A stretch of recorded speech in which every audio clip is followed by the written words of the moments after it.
Welcome to session 2 of Birth Stories, the God who puts hope in barren places. If you like to follow along in your own Bible, we will be covering 19 chapters of a book called Exodus today. So feel free to grab your own scriptures and let's go.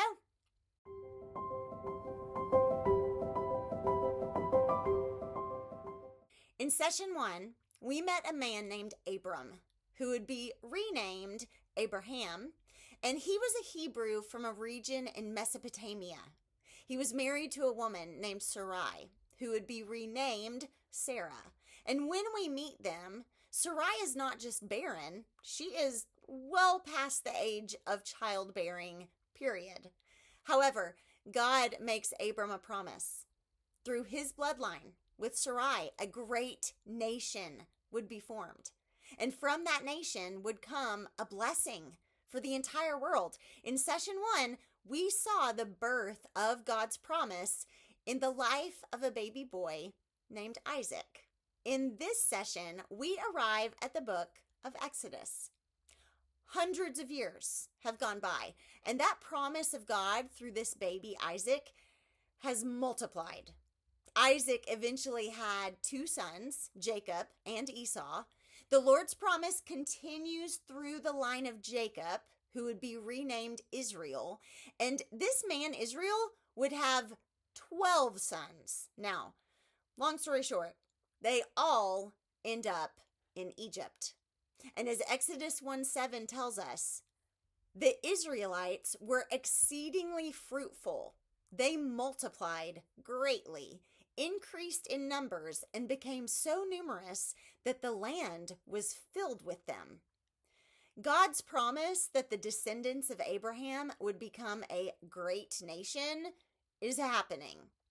Now, this would have been all fine and dandy, except for the fact that the Egyptian people hated Hebrews.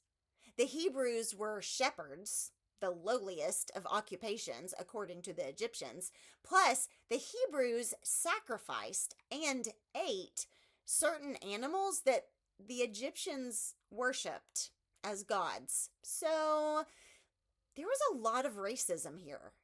Hence, as Exodus 1:11 tells us, so the Egyptians put slave masters over the Israelites to oppress them with forced labor. But the more they were oppressed, the more they multiplied and spread. So the Egyptians came to dread the Israelites and worked them ruthlessly. This Israelite nation just won't stop having babies. I mean, it's the promise. It's God's plan. You can't stop God's plan. But they tried. In Exodus 1, the Pharaoh of Egypt ordered that all Hebrew baby boys be killed, thrown into the Nile River, to be exact. Now, this is disgusting. This is horrible genocide. But it doesn't thwart God's plan. As we see time and time again throughout Scripture, when the Lord is ready to once again further the big picture of his plan for the world, he begins with a birth story. Exodus 2, verse 1. Now a man of the tribe of Levi married a Levite woman, and she became pregnant and gave birth to a son. When she saw that he was a fine child, she hid him for 3 months. Now at 3 months, it seems this mama just couldn't hide him any longer. This always reminds me of when I was a pastor at previous churches. Women would bring their newborns into the worship service and they'd sleep and cry occasionally, but you'd hardly know they were there. However, there always comes a point where that baby's presence can't fly under the radar anymore. They're just too loud.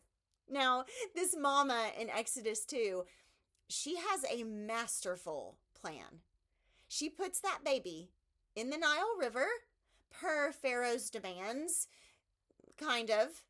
She places him in a basket floating on the water, and soon enough, we see someone happen upon him. chapter 2, verse 5.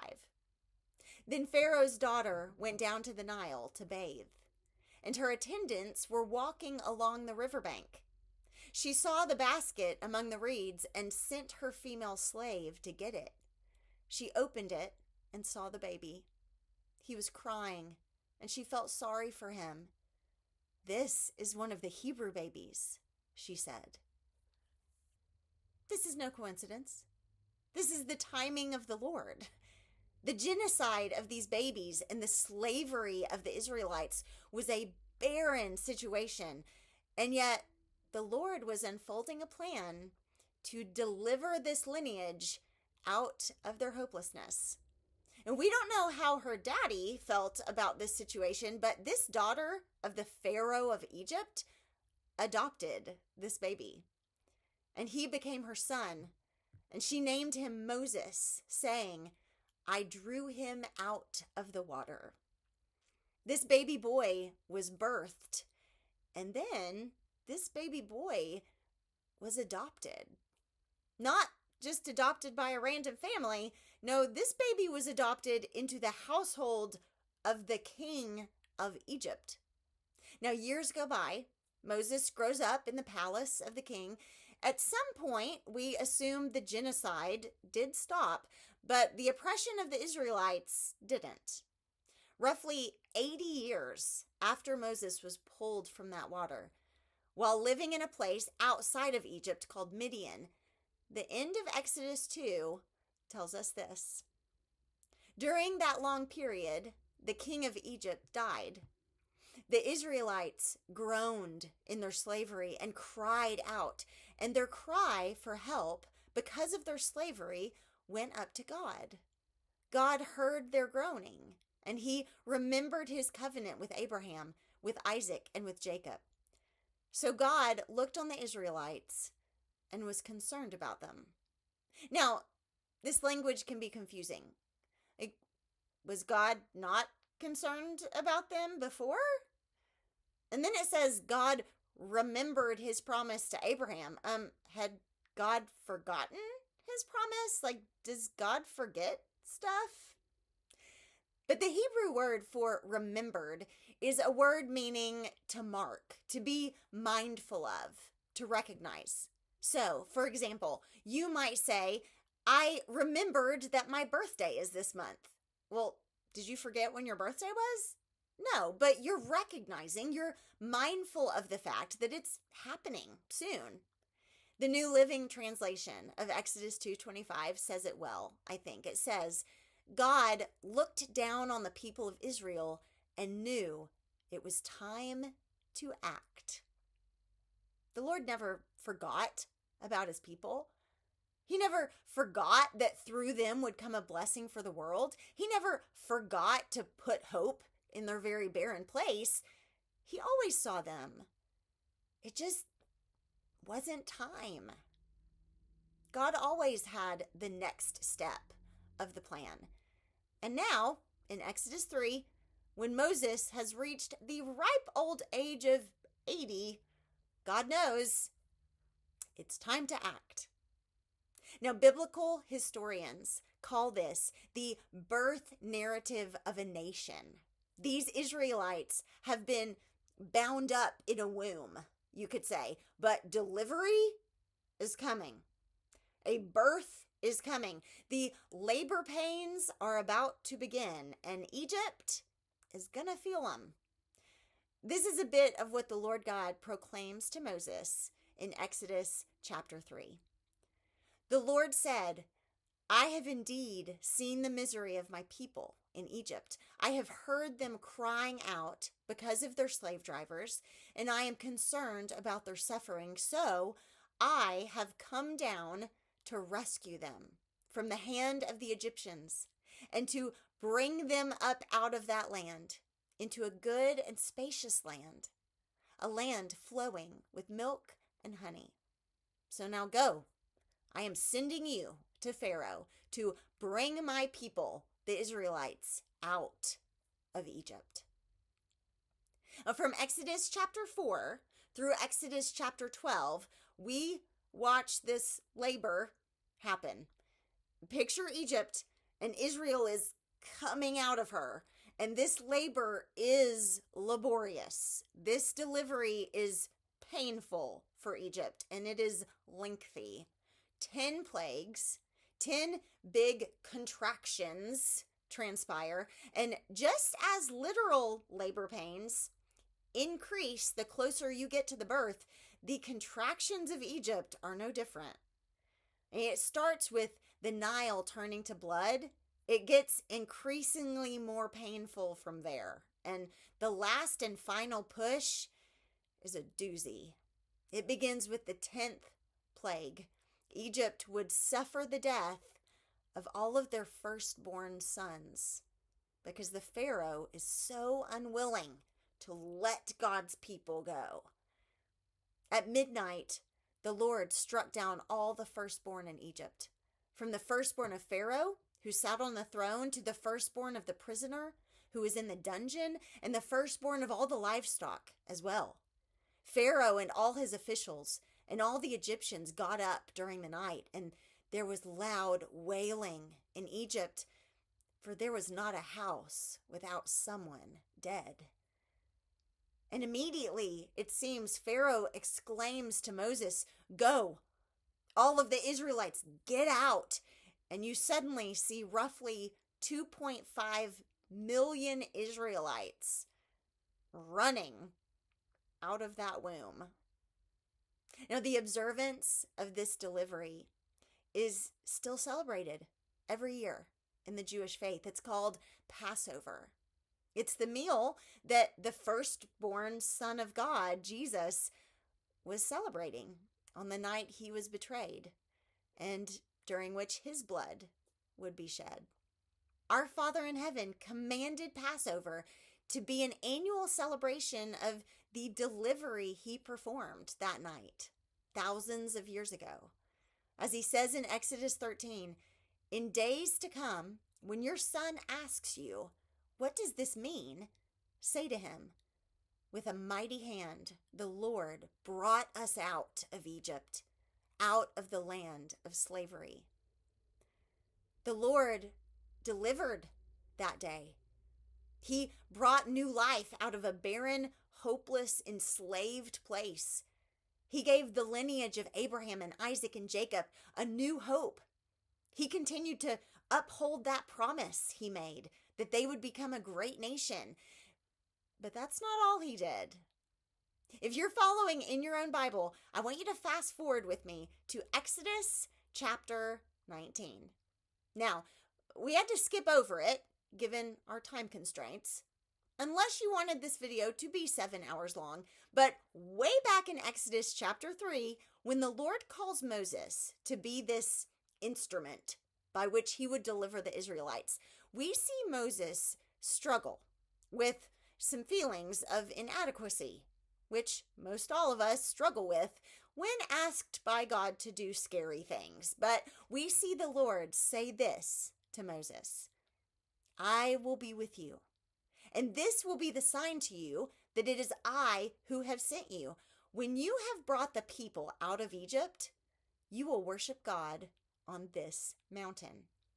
Now, this mountain is called Mount Horeb, or also Mount Sinai. And surprise, surprise, we see the Lord keep his word. 3 months after the Israelites are delivered out of Egypt, we read this in Exodus 19. "On the first day of the 3rd month, after the Israelites left Egypt, on that very day, they came to the desert of Sinai. And after they set out from Rephidim, they entered the desert of Sinai, and Israel camped there in the desert in front of the mountain, Mount Horeb, also known as Mount Sinai." The Lord called it. Here they are. But wait, it gets even better. Verse 3. "Then Moses went up to God, and the Lord called to him from the mountain and said, 'This is what you are to say to the descendants of Jacob, and what you are to tell the people of Israel. You yourselves have seen what I did to Egypt, and how I carried you on eagle's wings and brought you to myself. Now, if you obey me fully and keep my covenant, then out of all nations, you will be my treasured possession. Although the whole earth is mine, you will be for me a kingdom of priests and a holy nation. Now, do you know what kind of image this is? The Lord is giving Moses a picture of adoption. Now, think back. Do you remember how old Moses was when Pharaoh's daughter pulled him up from that water? He was 3 months old. He was born, but then he was adopted by the daughter of a king. Here we fast forward and we see the Lord use that image. His people have been delivered. They have, at this point, been brought through the waters of the Red Sea. And the Lord declares to them, although the whole earth is already mine, I'm adopting you. You will be my children. You will be my holy nation. You will be the sons and daughters in my kingdom.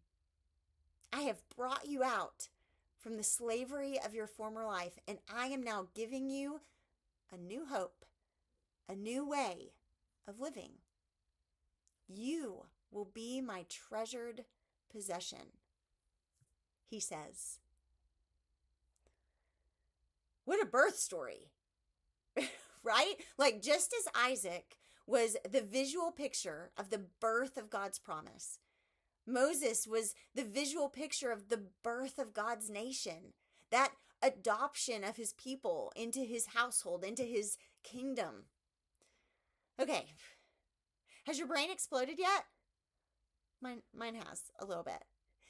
Now, each day of this session, we are diving deeper into all the layers of this incredible birth story, and we're going to discover more of what this birth story means for us, me and you, roughly 3,500 years after the fact. Because, trust me, this birth story matters for you and for me. There is so much hope to be found because God's ability to deliver people from what enslaves them, offering them a new life of hope, it didn't stop there. No, he's still the God who delivers. He's still the God who hears us crying, sees what we're going through, and has a plan to save. So stick with us this week, friend, and invite somebody along on this mind-exploding journey, okay? And remember, you are slated for grace, God's grace.